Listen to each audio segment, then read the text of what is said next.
Tragedia della strada poco dopo le 16:15 lungo la strada regionale 356 a Spessa, in comune di Cividale del Friuli.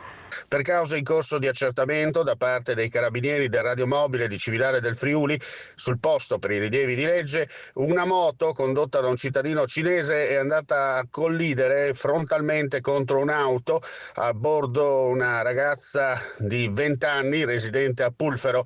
Il violento impatto ha fatto sbalzare il motociclista all'interno della sede stradale, mentre l'auto, fuori controllo, è finita all'interno di un appezzamento agricolo. Il motociclista praticamente è morto sul colpo.